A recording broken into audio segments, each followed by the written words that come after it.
Assalamualaikum warahmatullahi wabarakatuh.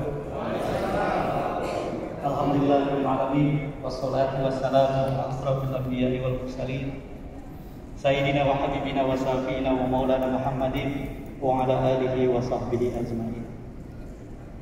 Alhamdulillah, saya sangat bersyukur bisa hadir di forum ini, ikut terlibat dalam bagian perjalanan penting P3 di Jakarta di detik-detik menjelang pembukaan musyawarah wilayah P3 Provinsi DKI Jakarta. Bapak, Ibu, dan teman-teman sekalian, saya harus memulai dengan menceritakan posisi saya di forum ini.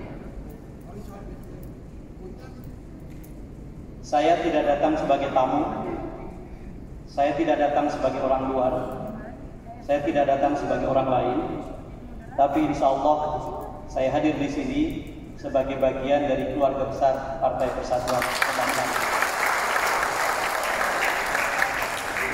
Dan ini dimulai dari akhir tahun 2019 sebelum pandemi, tidak lama setelah Presiden Jokowi mengumumkan kabinet yang bekerja sampai dengan saat ini, yang di dalamnya ada Ketua Umum P3 Pak Suharto. Pada waktu itu Pak Suharto mengajak saya bertemu dan membicarakan persiapan pemilu 2024. Saya ingin garis bawahi di sini, berulang-ulang di banyak forum P3 dengan mengatakan bahwa saya amat sangat menghargai pembicaraan itu karena dua sebab. Sebab yang pertama, Pak Suharto memulai dengan membuat pengakuan yang menurut saya tidak semua orang mau melakukan pengakuan semacam itu, dengan mengatakan bahwa ibarat perusahaan, P3 itu diambang kebangkrutan. Kalau tidak dilakukan sesuatu yang serius, sungguh-sungguh, bangkrut. Dan karena itu, kata Pak Harso, saya tergerak untuk mulai memikirkan bagaimana mengelola krisis P3 secara sungguh-sungguh. Menurut saya, jika ada satu unit, jika ada satu institusi, jika ada satu lembaga yang memulai kerja dengan pengakuan jujur bahwa dirinya dalam keadaan krisis, itu tanda-tanda bahwa ikhtiar yang optimal bisa diupayakan.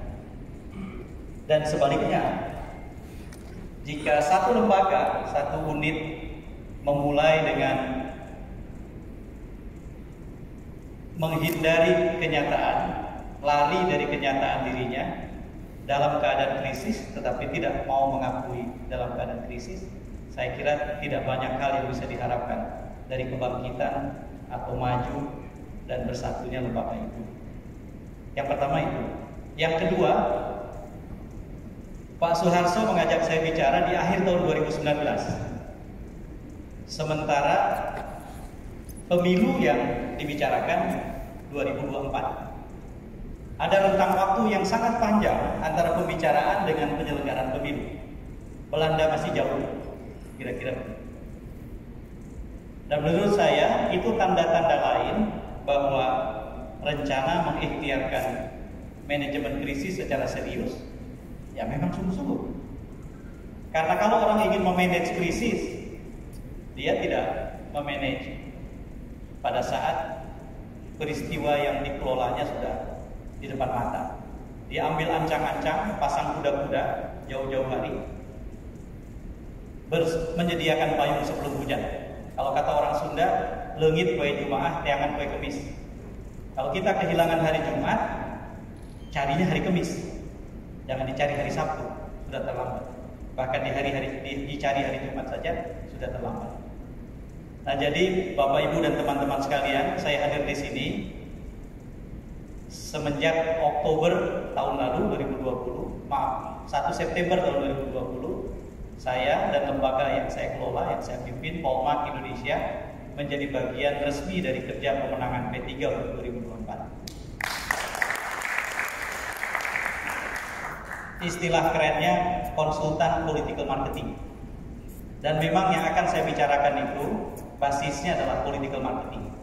Political marketing adalah mengelola kerja pemenangan dengan mengorientasikan diri kepada pemilih, bukan mengorientasikan diri pada dirinya sendiri, pada tokoh yang memimpin atau unsur yang lain, tapi pemilih. Jadi political marketing itu adalah cara kerja pemenangan yang orientasinya ke pemilih. Kalau di Jakarta agak mudah mencari contoh atau bukti bekerjanya political marketing.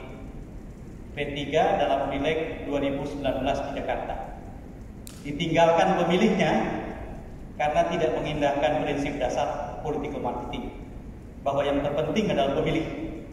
Ketika partai meninggalkan pemilih, ya pemilih akan meninggalkan partai. Dari 10 kursi tinggal 1. Itulah bukti nyata tentang political marketing. Jadi istilah kerennya adalah kerja kita adalah jalan pulang menuju Ka'bah dengan basis kerja political marketing. Nah, saya ingin mulai dari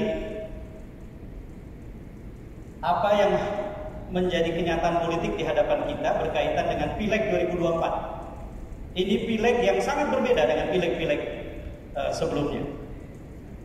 Sebelum saya lanjut, saya mohon ada yang mengingatkan saya soal waktu, karena kita kan berhadapan dengan upacara pembukaan setelah ini, dan saya usahakan ada tanya jawab sesedikit apapun di akhir. Baik, saya bikin lebih cepat. Pileg ini akan sangat berbeda karena 3 sebab.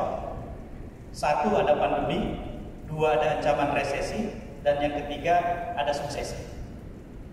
3 variabel atau faktor ini bersatu: pandemi, resesi, dan suksesi. Pandemi kita tahu melahirkan kesulitan yang berlipat-lipat. Salah satu bentuknya yang paling konkret adalah resesi. P3 sudah mengadakan survei nasional November tahun lalu 2020, dan hasilnya adalah 82% orang Indonesia kehilangan penghasilan secara signifikan, 72% orang Indonesia ekonomi keluarganya memburuk, dan 37% orang Indonesia mengaku kehilangan pekerjaan. Tidak pernah ada ceritanya sampai seperti itu suasana krisisnya. Dan yang terakhir, suksesi.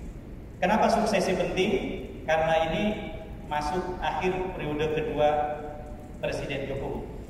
Kalau ada yang mewacanakan akan ada periode ketiga, saya dengan menimbang banyak faktor ingin mengatakan bahwa sungguh sulit membayangkan itu bisa terwujud. Kalaupun ada yang mengusahakan itu, saya termasuk salah satu warga negara yang tidak sepakat dan hendak melawan. Jadi di Indonesia semenjak ada pemilihan presiden langsung, setiap 5 tahun politik kita demam, setiap 10 tahun kejang-kejang. Kenapa kejang-kejang? Karena presiden harus baru, pasar politik lebih cair dan terbuka, dan kemudian pasar diisi oleh wajah-wajah, sebagian ada yang lama, tetapi wajah baru punya kesempatan. Nah, kalau P3 tidak pandai memanfaatkan itu, salah pilih lagi, salah koalisi lagi, akan berat bagi kita di Jakarta untuk mengelola kerja pemenangan 2024. Terlebih-lebih di Jakarta, karena Jakarta adalah etalase Indonesia, dan Jakarta dalam batas tertentu adalah representasi situasi Indonesia. Pertarungan di pusat yang paling terasa ya di Jakarta. Nah, jadi ini sangat khusus dan tidak main-main juga. Yang harus dihadapi oleh P3 itu adalah 80 dapil di mana kita akan bertarung untuk DPR RI, 272 dapil di mana kita harus bertarung untuk pileg DPRD provinsi seluruh Indonesia, 2.206 dapil untuk pileg kabupaten kota seluruh Indonesia. 1 pilpres sekalipun cuma 1, ini dampaknya bisa sangat penting, sangat besar. Lalu kemudian 33 pilkada provinsi seluruh Indonesia, karena Jogja tidak ada pilkada. 93 pilkada kota, karena semua kota di Jakarta tidak pilkada, maka jumlahnya cuma 93. Dan 415 pilkada kabupaten, tidak termasuk Kepulauan Seribu di dalamnya. Lalu kalau kita lihat jumlah kandidat yang harus disiapkan, kalau kita bersiap optimal, seperti ini jumlahnya. 5 575 caleg DPR RI, 2.207 caleg DPRD provinsi, 17.610 caleg DPRD kabupaten kota, 1 kandidat presiden. Syukur-syukur itu adalah kader P3. Kalau tidak, nanti kita lihat seperti apa dinamikanya, tetapi harus menguntungkan P3. 33 kandidat gubernur, 93 kandidat wali kota dan wakil wali kota, 415 kandidat bupati dan wakil bupati. Kalau kita lihat di Jakarta, lebih sederhana memang. Ada 3 dapil di Jakarta untuk DPR RI, 10 dapil untuk DPRD provinsi, 1 pilpres dan 1 pilkada provinsi. Jumlahnya kecil, tetapi panggungnya nasional. Saya mengalami perjalanan menemani 2 kali pilkada di Jakarta, 2012 dengan Jokowi Ahok, 2017 dengan Anies Sandi. Saya merasakan benar bagaimana semua pilkada yang lain yang berlangsung pada saat yang sama seperti tidak ada. Pada waktu itu saya dengan Polmark Indonesia mengelola beberapa pilkada, melakukan pendampingan. Setiap kali keluar kota, yang dibicarakan orang di luar kota, tempat saya melakukan pendampingan pilkada di tempat itu adalah pilkada Jakarta. Sebegitu besar magnet dan magnitud dari pilkada di Jakarta. Lalu kemudian ini kandidatnya di Jakarta. 21 kandidat untuk DPR RI, 106 kandidat untuk DPRD provinsi, 1 kandidat pilpres dan 1 kandidat dalam pilkada provinsi. 2 yang terbawah itu, yang 1 pilpres dan 1 pilkada provinsi, itu ikut menentukan postur elektoral pilkada di Jakarta. Saya akan loncat-loncat karena waktu tidak akan cukup. Saya ingin mulai dengan memperlihatkan seperti apa krisis yang dihadapi P3 sebetulnya. Ini adalah fluktuasi suara P3 dalam 5 kali pileg selama era reformasi. Dimulai dengan pileg pertama dengan meraih 11,3 juta suara dan diakhiri dengan pileg terakhir dengan meraih 6,3 juta suara lebih. Artinya dalam 5 kali pemilu P3 kehilangan 5 juta suara. Kalau orang tidak mengatakan ini krisis, keterlaluan. Dan karena itu tugas utama kita, tugas sejarah kita 2024 adalah membalik grafik, membuat rebound. Apa yang menukik turun, kita bikin berbalik naik. Ini adalah jumlah kursi DPR RI P3. Memulai dengan 58 kursi dan mengakhiri dengan 19 kursi. Jadi artinya P3 kehilangan 39 kursi dalam 5 kali pemilihan legislatif. Lalu kemudian kalau kita lihat di Jakarta, inilah yang terjadi di Jakarta. P3 memulai dengan 806.000 suara di Jakarta pada pemilu pertama dan mengakhiri dengan 178.000 suara di Jakarta. Krisis di Jakarta adalah salah satu krisis paling parah dibandingkan seluruh daerah di Indonesia. Harus kita akui. Sekali lagi, salah satu sebabnya adalah karena pertarungan di tingkat pilkada provinsi terutama itu amat sangat menentukan. Diperparah dengan pertarungan di tingkat pilpres. Ketika pemilih menganggap partai meninggalkan mereka, maka jangan harap mereka tidak meninggalkan kita pada saat datang ke TPS-TPS. Dan itulah yang terjadi. Hukuman pemilih dijatuhkan, vonis dijatuhkan untuk P3 dengan perginya para pemilih. Lalu kemudian, ini agak kecil, ini adalah sebaran kursi P3 di DPR RI. Jadi kalau kita lihat, ini P3 yang ini adalah dapil-dapil. 99 hanya 1 dapil, tidak ada dapil pada waktu itu. Kemudian menjadi 3 mulai 2004 dan seterusnya. Dan kita lihat 3 kursi pada tahun 99, tinggal 2, lalu kemudian tinggal 1, naik lagi menjadi 3 pada 2014, lalu kemudian hilang sama sekali dalam 2019. Itulah sejarah P3 di Jakarta.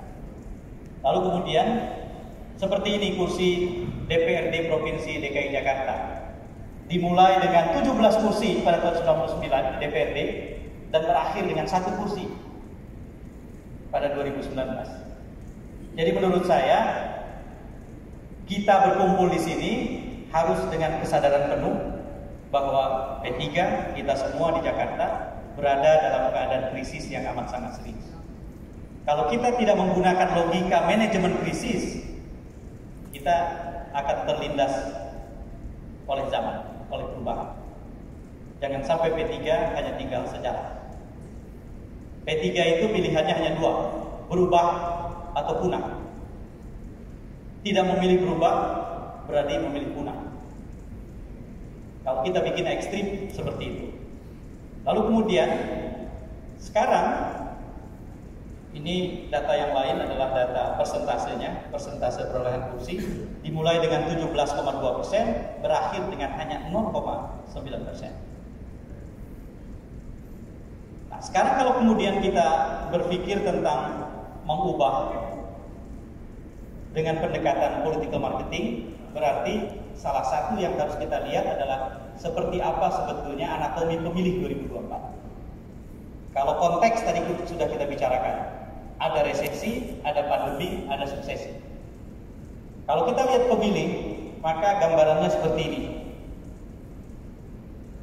Pemilih pemilu 2024 ditandai dengan adanya 51% pemilih berusia 40 tahun ke bawah. Jadi saya lihat di sini banyak anak muda. Mudah-mudahan ini tanda-tanda baik buat P3 di Jakarta maupun di Indonesia. Karena kalau P3 tidak mereorientasikan dirinya ke pemilih muda, P3 tidak akan punya kans untuk bisa memperbesar suaranya secara signifikan. 51% pemilih di 2024 usianya 40 tahun ke bawah. Artinya lebih dari 50% pemilih 2024 adalah generasi milenial dan Gen Z, generasi Z. Gen Z dan milenial ini punya keterikatan yang amat sedikit dengan P3 dan dengan partai. Mereka tidak mau terikat, apalagi secara terbuka, secara kaku dengan partai-partai, tanpa kecuali. Mereka tidak punya persentuhan dengan sejarah P3, termasuk kebesaran P3 ketika diisi oleh tokoh-tokoh yang luar biasa, yang melegenda, diisi oleh memperjuangkan undang-undang, rancangan undang-undang yang luar biasa, bertarung secara luar biasa sebagai oposisi di zaman Orde Baru. Tidak ada itu cerita itu melekat pada memori kolektif generasi Z dan milenial. Karena itu kalau P3 tidak melakukan perubahan orientasi, maka P3 tidak akan mendapatkan tempat. Kemarin di survei nasional bulan November tahun 2020 ada banyak data yang dalam kesempatan terlalu terbatas ini tentu kita tidak bisa bahas satu persatu. Tetapi data-data itu antara lain mengarahkan kita untuk merumuskan ulang diri kita P3 dengan rumusan seperti yang saya tampilkan di depan. Jadi salah satu kebutuhan P3 yang sangat serius adalah melakukan rebranding. Rebranding P3 itu berdasarkan hasil riset termasuk survei nasional, lalu kemudian akan kita perkuat dengan survei-survei lain termasuk survei Dapil yang akan kita adakan insya Allah adalah seperti ini. P3 jika mau bertahan, rebound, membalik grafik dari turun menjadi naik, itu mau tidak mau harus memosisikan dirinya sebagai partai umat, itu tidak tertawarkan. Pembela duafa, pemulia perempuan, ibu dan keluarga, rumah aspirasi anak muda dan netizen.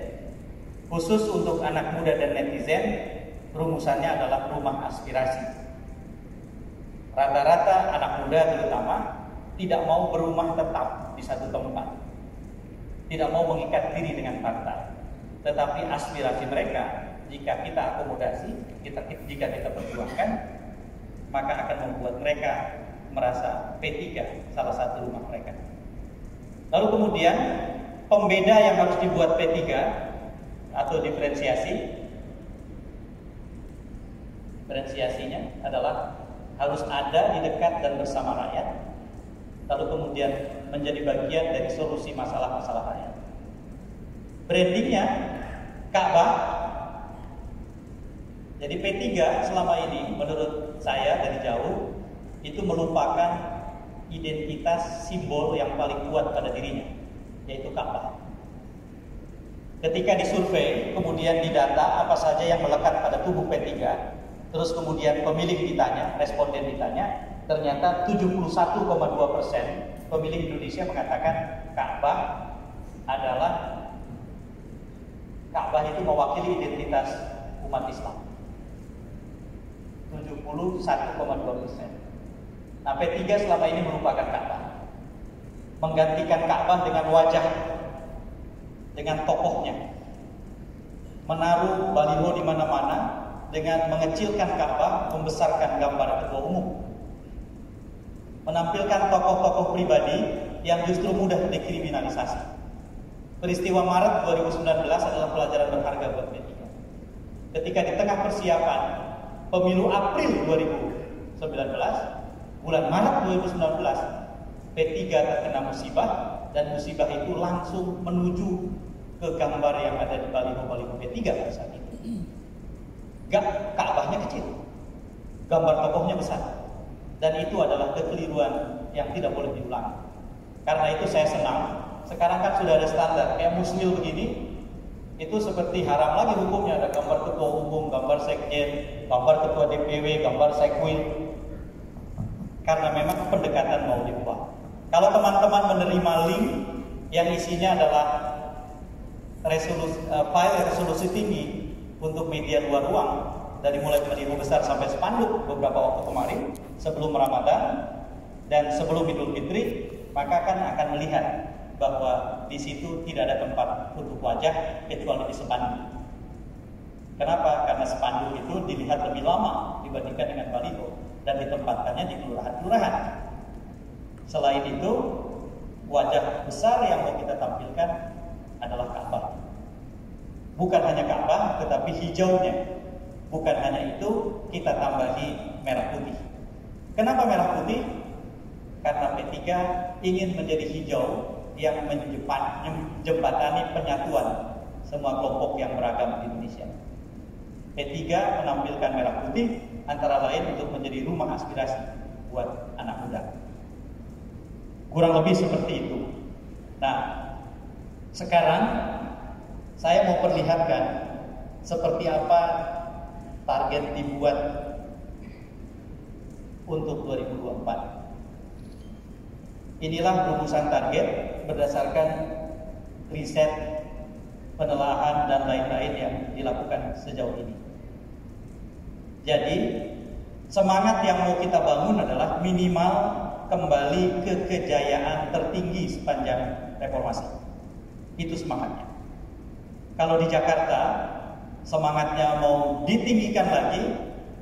Jakarta dengan Aceh itu adalah tempat di Indonesia di masa Orde Baru di mana P3 pernah jadi pemenang pemilu. Di Jakarta dan Aceh pada tahun 77, kemudian di Aceh pada tahun 82. Jadi kalau mau kembali ke semangat itu, alhamdulillah menargetkan menjadi pemenang di Jakarta. Tapi kalaupun tidak, maka minimal targetnya adalah kembali ke capaian yang tertinggi. Dan kalau capaian yang tertinggi itu dilihat dari sejarah pemilu, maka capaian yang tertinggi adalah pemilu pertama. Maka kalau kita mau kembali ke pemilu pertama tahun 99, saya tunjukkan di sini.